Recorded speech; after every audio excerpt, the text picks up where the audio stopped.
Then he said to them, I assure you, there are some standing here who will not taste death until they see the kingdom of God come in power. After 6 days, Yeshua took Peter, James, and John and led them up on a high mountain by themselves to be alone. He was transformed in front of them, and his clothes became dazzling, extremely white, as no launderer on earth could whiten them. Elijah appeared to them with Moses, and they were talking with Yeshua. Then Peter said to Yeshua, Rabbi, it is good for us to be here. Let us make 3 tabernacles, one for you, one for Moses, and one for Elijah, because he did not know what he should say, since they were terrified. A cloud appeared, overshadowing them, and a voice came from the cloud. This is my beloved Son, listen to him. Then suddenly, looking around, they no longer saw anyone with them except Yeshua alone.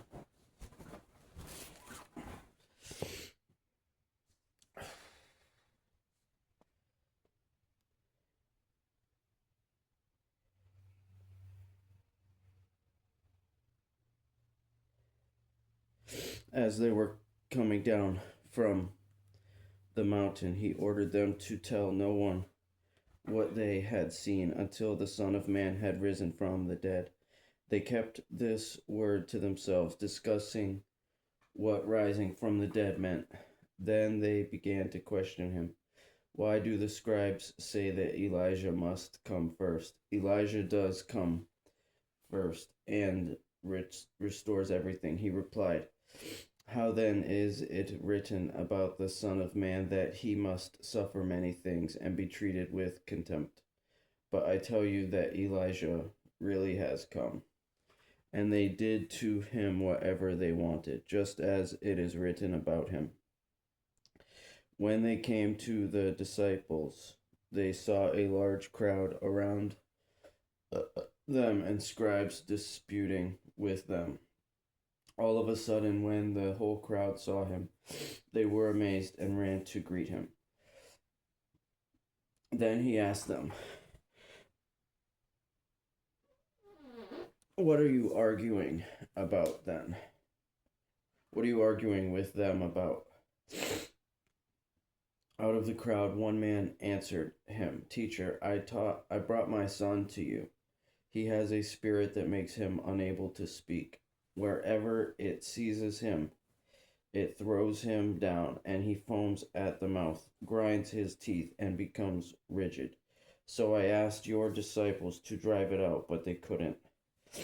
He replied to them, You unbelieving generation, how long will I be with you? How long must I put up with you? Bring him to me.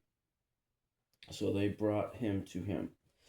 When the spirit saw him, it immediately convulsed the boy. He fell to the ground and rolled around, foaming at the mouth. How long has this been happening to him? Yeshua asked his father. From childhood, he said, and many times it has thrown him into fire or water to destroy him. But if you can do anything, have compassion on us and help us. Then Yeshua said to him, If you can, everything is possible to the one who believes. Immediately the father of the boy cried out, I do believe, help my unbelief. When Yeshua saw that a crowd was rapidly coming together, he rebuked the unclean spirit, saying to it, You mute and deaf spirit, I command you, come out of him and never enter him again. Then it came out, shrieking and convulsing him violently. The boy became like a corpse, so that many said, He's dead. But Yeshua, taking him by the hand, raised him, and he stood up. After he went into a house, his disciples asked him privately, Why couldn't we drive it out? And he told them, This kind can come out by nothing but prayer and fasting.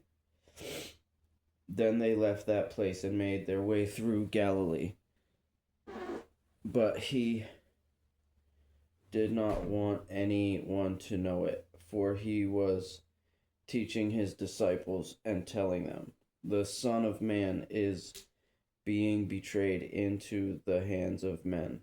They will kill him, and after he is killed, he will rise 3 days later." But they did not understand this statement, and they were afraid to ask him.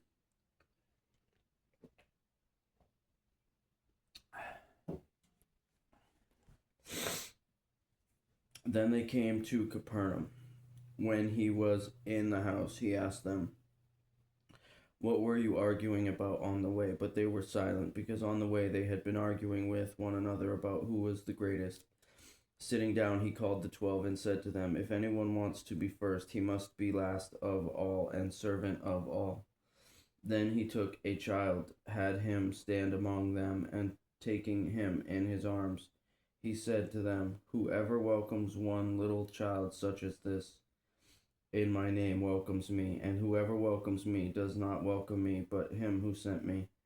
John said to him, "Teacher, we saw someone driving out demons in your name, and we tried to stop him because he wasn't following us." "Don't stop him," said Yeshua, "because there is no one who will perform a miracle in my name who can soon afterwards speak evil of me. For whoever is not against us is for us.